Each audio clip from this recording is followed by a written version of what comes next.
arajo tɔgɔla don kɛrɛnkɛrɛnlen ɲɛnamaya la dunuya kɔnɔ ka kɛɲɛ ni alamisa ye février kalo tile 13 san 2025 a jirala k'a fɔ ko mali arajo a n'a télévision ko olu ma to kɔ a ko la. Festival du dibi ale tako 10 wulikajɔw bɛ senna ni waati na a jirala k'a fɔ mali dibi feerelaw ale ni jamana wɛrɛ dibi feerelaw ko olu bɛɛ lajɛlen ye welekan jaabi. An balimaw ni de an ka kunnafoni bakurunbaw ye ka kɛɲɛ ni bi juma ye février kalo tile 14 san 2025 an bɛna mun walawala aw ye sisan na in na. I n'a fɔ an y'a fɔ aw ye cogo min na san o san février kalo tile 13 duniyama bɛ arajo tɔgɔla don kɛrɛnkɛrɛnlen sigi sen kan a jirala k'a fɔ mali ale arajo a n'a télévision ko olu ma to kɔ ɲinanta in na ka sababu kɛ urtel ale ni k'a dɔn k'a fɔ studio tamani olu ka tɛgɛ di ɲɔgɔnma kɔnɔna na ko lajɛ kɛra maison de la presse la kunungo. Modibo Sidibe ale ye wulikajɔ kɛ ani Musa Ɲangi olu ye min sɔrɔ an ka jɛ k'an ɲɛmada o fɛ. Radio kabini lawale n'ale ye kunnafonidi sira lateliman ye ale kɔni a jɔyɔrɔ ka bon fɛn min ye tile kuru kara kɔnɔna la an ka kunnafonidi ale kibaruyaw la. O hukumu kɔnɔ fɛn min ye février kalo tile 13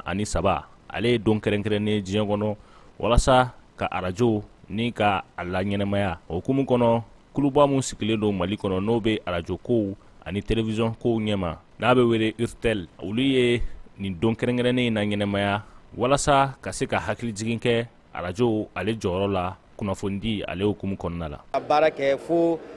maaw yi ka baara dɔn ye fo ka taa don kɛrɛnkɛrɛnnen ta k'a da i tɔgɔ la o ye nusaja ko ye mɔgɔ bɛ fɔ yɛrɛ ye baara la. Donc bi nin b'a yira k'a fɔ an kan ka dɔ fara cɛsiri kan nin b'a yira k'a fɔ an kan ka a dɔn an dayɛlɛla kun jumɛn kama parce que arajo ma dayɛlɛ kun foyi kama fo ka sigidalamɔgɔw hamina ko k'a ta bala ni ka sigidalamɔgɔw ka dɛmɛ yala u bɛ ka yiriwa bi sabati cogo min na u ka gɛlɛyaw labɔ yaasa dɛmɛbaw bɛ sɔrɔ k'u o gɛlɛyaw ta ka b'u kan. Nin don kɛrɛnkɛrɛnnen an ka jamana kɔnɔ a bilalen kun don babu se min kɔnɔ o de ye arajo jɔyɔrɔ bɛ se ka kɛ mun ye wagati yɛlɛma ale kɔlɔlɔw kɛlɛli la. Munna an yɛrɛ ka culture a baselen don kuma de kan ɲinan thème min taara o ye arajo ani changement climatique ye hali changement climatique ni mɔgɔ min y'a ye sanba minnu nana ɲinan inondation minnu kɛra a ye tiɲɛni minnu kɛ bɛɛ y'a ye mɔgɔw bololafɛnw tiɲɛna adamadenw ni tora la bɛɛ b'a dɔn an ka sigida ninnu kɔnɔ arajo jɔyɔrɔ ka bon arajo de bɛ kunnafoni di mɔgɔw ma u k'u yɛrɛ protéger ka u sensibiliser k'u nisɔndiya hali gɛlɛya minnu b'u kan arajo bɛ baro minnu kɛ arajo bɛ kuma minnu kɛ o bɛ kɛ sababuya ye population ni bɛ lafiya u ka sigida la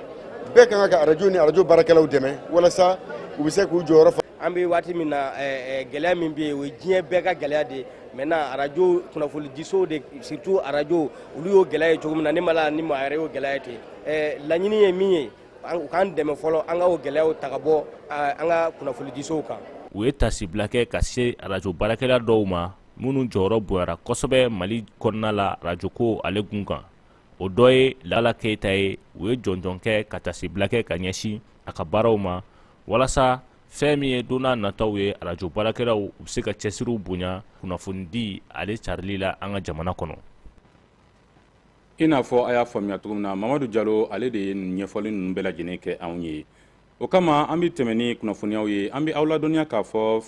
festival reggae ko ale ye san 20 sɔrɔ o kama k'a daminɛ février kalo tile 13 ka taa bila a tile 15 la tile 3 bɔɲɔgɔnko kɔnɔna na ko reggae k'a tɛna kɛ maa si negela ye Bamakɔ a ka ja Mali fan caman na. A jirala k'a fɔ ko nin baara in kurumukari kɛra kunungo alamisa février kalo tile 13 anw ka seko ni dɔnko sobaden na ni o ye palais de la culture ye. Issa Sise ale tun bɛ kɛnɛ kɔnɔ a ye mun sɔrɔ an ka jɛ k'an ɲɛmada o fɛ. Mali Festi Reggae ɲɛnajɛ ye min bɛ keleya ani seko ni dɔnko ɲɛnamaya a bɛ san 20 bɔ. Tile 3 kɔnɔna la nin ɲɛnajɛ in bɛna Mali ni duniya ɲɔgɔlɔnbɔlaw caman fara ɲɔgɔn kan fo ka taa se reggae musique kanubagaw ma. Baaraw daminɛna bi nin y'an donni festival yɛrɛ kɔnɔ an nana o kow de ɲɛfɔ a thème bɛ jumɛn kan n'o ye one love ye an ye one love ta kun jumɛn na n'o ye k'a fɔ bi diɲɛ bɛ yɔrɔ min na a sera sa an ka an miiri ɲɔgɔn na ka segin ɲɔgɔn ma kanuya kelen na i n'a fɔ silamɛw b'a fɔ ka ɲɔgɔn minɛ juruba kelen na donc anw fɛ juruba in o ye kanuya de ye ka ɲɔgɔn kanu n'an ye ɲɔgɔn kanu i b'a ye kɛlɛ ni jadi ni balawu minnu bɛ yen an bɛ se ka dan sɔrɔ o la donc an bɔra ka o baaraw de kɛ sisan mais o kɔfɛ an y'a lajɛ ka jɔnjɔnji kɛ mɔgɔw ma yanni bi cɛ an ye tile 5 baara kɛ ni denmisɛnnin damadɔ minnu bɛ presse kɔnɔ web activiste k'u dege bɛn ni keleya bɛ se ka sabati cogo di a bɛ sɔrɔ cogo di o filimuw bɛ sɛbɛn cogo di o bɛ se ka monter téléphone na cogo b'a wele ko journaliste mobile donc an y'olu former tile 5 olu fana ka attestation dira. Seko ni dɔnko minisiri ka ciden y'a yira k'a fɔ nin ɲɛnajɛ in san 20 n'a bɛna kɛ wagati la wagati min na jamana mago bɛ bɛn na. La 20e édition du Mali Festi Reggae se tient à ni Mali Festi Reggae tago 20 bɛna kɛ wagati la wagati min jamanadenw bɛ ka bɛn ɲini nin ɲɛnajɛ sugu bɛ jamanadenw fara ɲɔgɔn kan ka se ka gɛlɛya kun Mali Festi Reggae jɔyɔrɔ ka bon kosɛbɛ jamana ka yiriwali la. L'amour, la tolérance, la concorde, la cohésion sociale pour le vivre ensemble. Général Nema Sangara min ye nin festival in marraine ye wa a y'a jira k'a fɔ k'a sen bɛ to nin ko in na dɛmɛli la fo ka taa fɔ min kɛra. À ma qualité de marraine, je tiens à réaffirmer mon engagement dans le programme. Ne ka nin denbaya bɛna kɛ sababu ye ka se ka halisa sifinw dɛmɛ kɛrɛnkɛrɛnnenya la ni san 2025 n'o ye dɔnko ni seko san ye ne b'a ɲini sifinw fɛ u ka baara kɛ ni reggae musique ye yalasa bɛn ni keleya bɛ se ka sabati. La musique reggae comme un outil de cohésion et d'inspiration. San 20 kɔnɔ Mali Festi Reggae kɛra reggae kanubaga ni bɛn lafasabagaw ka yɔrɔ ye ɲinɛ talanko kura dɔw donna la i n'a fɔ Rasa Jim denmisɛnw ka kɛnɛ ka taa se jaw dilancogo la.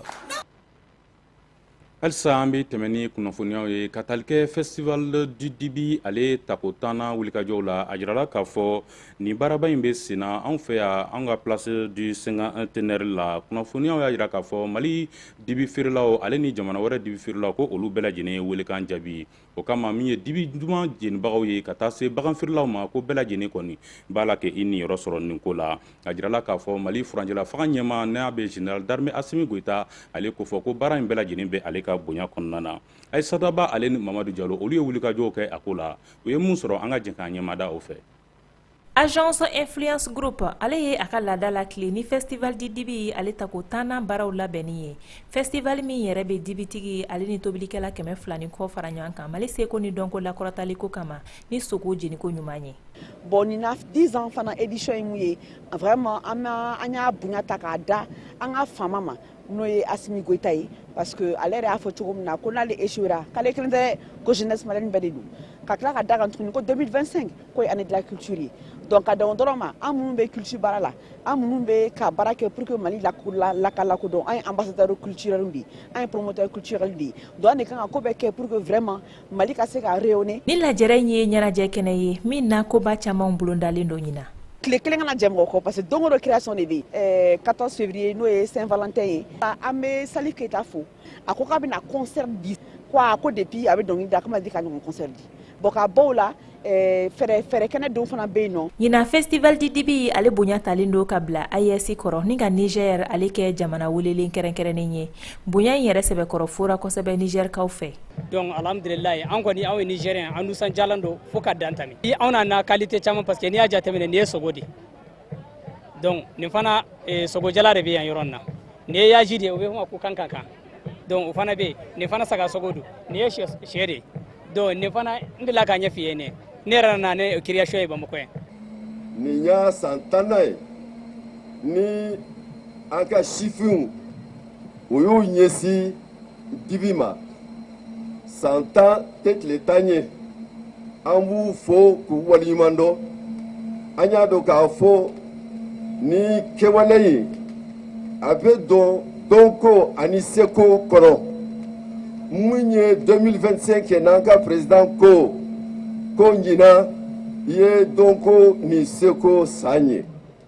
an bɛ aw fo aw ka nin waleya in na. Kumase min tara festival di dibi ale tako 10nan senfɛ ɲina o de ye ko bɛn ani cɛlabɛn k'aw ladɔnniya k'a fɔ ko baara in daminɛ ni bi cɛ sifinnaka 20 ani kɔ olu de ye baara sɔrɔ o kama Aminata Bokum ko k'a b'a ɲini jamana faamaw fɛ k'u k'a dɛmɛ ni baara in timɛko ɲuman na.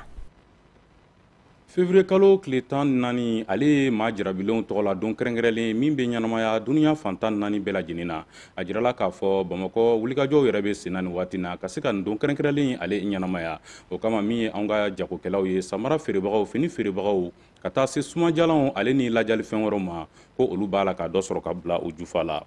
An bɛ aw ladɔnniya k'a fɔ ni ɲina 14 février ale kɔni bɛ ka ɲɛnamaya fan bɛɛ lajɛlen fɛ o kama Aissata Ba ale ye wulikajɔw kɛ a ye mun sɔrɔ an ka ɲɛmada o fɛ. Saint Valentin labɛn baaraw be sen na Bamakɔ. Fini feere butigiw fara kado misɛni feere yɔrɔw kan siradaw la, olu bɛɛ lajɛlen falen do kadow la bi. Jagokɛla ye dɔw yɛrɛ kɛn bɛ ka caman bɔ u ka minɛnw sɔngɔ la, yaasa bɛɛ lajɛlen bɛ se ka kado sɔrɔ Saint Valentin don na. Bon article caman b'an bolo dɛ. Cɛ ta ni muso ta la bon précisément cɛ taw la t-shirt ani boxerie 3 pièces ninnu ka fara débardeur, monture, parfum ka fara chemise ɲɛnamaw kan quoi. Olu ye cɛ taw fasi ye. Bon muso taw yɔrɔ la robu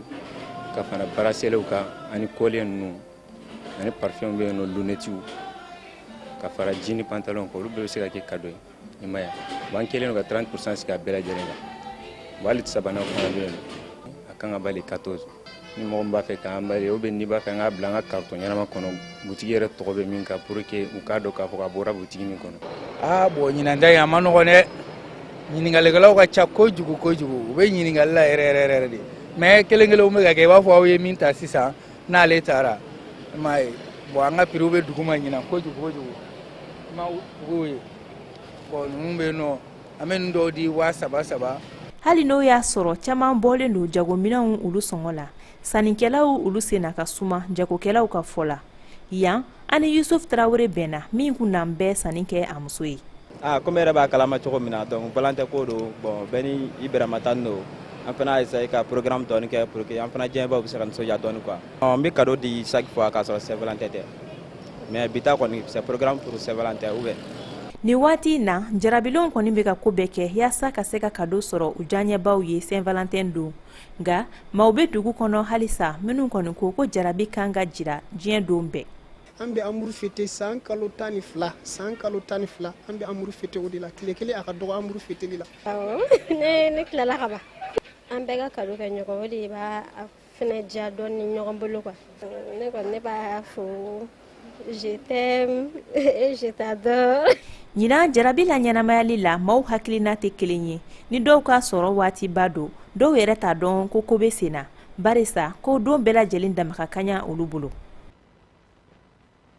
Ayiwa kunnafoni kuncɛla an bi aw ladɔnniya k'a fɔ championnat national ligue 1 féminin ale tile 4nan wulikajɔ kɔnɔna na a jirala k'a fɔ ko AS Mande ale ni AS Polisi olu ye ɲɔgɔn sɔrɔ Jelibugukaw ka ndolantan kɛnɛ na. Ndolantan in kuncɛla AS Mande ale ka sɛbɛya la 3-1. Kajatu Bagayogo ale ni Mamadu Jalo olu tun b'a kɛnɛ kan u ye mun sɔrɔ an ka jɛ k'an ɲɛmada o fɛ. Muso ka bɔ ne ka kɛnɛ hukumu kɔnɔ sa bogo sabanan dolantan hukumu kɔnɔ ni AS Momo ale ni Sudubaba Buruna AS Mande ni AS Polisi ɲɔgɔn 2 ni Kanangolo ni dolantan jɛkulu 2 n'o bɛ tali kɛ AS Mande ni AS Polisi kan o fana tun bɛna ɲɔgɔn sɔrɔ ni kɛnɛ kofalen kan o yɛrɛ la an bɛ se k'a dɔn k'u bɛɛ sigida 4nan tɔn ye a ɲɔgɔn sɔrɔ tun bɛna kɛ ɲɔgɔn sɔrɔ jijalen bɛɛ i b'a fɔ maaw sigilen don k'a kɔnɔ cogo min ɲɔgɔn sɔrɔ bɛ daminɛ Mandikaw de bɛ dolan kɛ u ta ye sanga 4nan kuma ka taa celu fɔlɔ sɔrɔ ka don ŋɔyin dɔ senfɛ Aminata Jafɛ dolantan kɛlen 1 ani Kanangolo ye dɔ bɛ fara halisa AS Mande ka wulikajɔ kan u bɛna taa celu 2nan sɔrɔ ka don sanga 22nan kuma ani celu na sanga 42nan kuma fana bɛ ŋɔyin dɔ senfɛ nka yana ka taa Nemurubaji min na AS Polisi bɛna dɔ bɔ celu la Awa Jara fɛ an bɛ taa sɛngɛlafiɲɛ bolo n'u jaabi 3-1 ka taa AS Mande kanu na tako 2nan wagatiw AS Polisi bɛ yɛlɛmaliw kɛ o la u bɛ ɲɛda kura yira maaw la nka AS Mande fana t'i bolo jigin fana bɛ to bagabagalu la o la AS Polisi celu kɔlɔsibaga n'o ye Bintu Sanoge a b'i jɔ jɔyɔrɔ la walasa u kana celu wɛrɛ ta ɲɔgɔn sɔrɔ bɛ kuncɛ n'o jaabi 3-1 ka taa AS Mande kanu na. Début de match ma fɛn dɔɔni Josu ma essayer ka don match kɔnɔ joona o de y'an sɛgɛn dɔɔni. Penalty fila ɲɔgɔn nɔfɛ successif c'est pas facile surtout les filles on a l'espoir k'a fɔ ko n'Ala sɔnna ma an ye min kɛ salon voilà on va essayer de reproduire la même chose. An ye balontannaw hakili n'u hakili yira ɲɔgɔn na quoi donc an ye 4 buts min ta contre Amazon je crois que o y'u affecté kosɛbɛ on a envoyé quelqu'un pour essayer de nous aider. Le travail que nous sommes en train d'effectuer maintenant à Barakaï, je crois que Amianka a fait sentir Géo Konanana. Vraiment, un ballon en tout cas, mais il va falloir que ne pas lâcher. Ni sebaga filanan min sɔrɔlen filɛ ka tugu ɲɔgɔn na AS Mande fɛ a bɛ kɛ sababu ye k'a jɔ a jɔyɔrɔ la n'o ye tali kɛ maa ye mun ye jonjon tabaga ye ani a bɛna ko bɛɛ kɛ ka taa ka jonjon makara ɲinɛ saison kɔnɔ tuguni hali n'an b'a dɔn k'a fɔ k'a tɛna kɛ baara nɔgɔ ye ka d'a kan jɛkulu bɛ ɲinɛ minnu fana jɔ sen ka ɲi kosɛbɛ. An balimaw nin de bɛ dan sigi an ka bi kunnafoniyaw la an bi aw fo ka waleɲuman dɔn Advance TV lajɛli la tele min kɛlen don ka paraɲɛ caman bila ani tele tɔw ni ɲɔgɔn cɛ an b'a ɲini aw fɛ a ka to a ka jabaranso mandi sanfɛla la sɔɔni nansaraka fɔlɔ Modibo Kani Sidibe ani ale bɛna ɲɔgɔn sɔrɔ nansarakan kɛnɛ kan aw k'an bɛn waati wɛrɛ.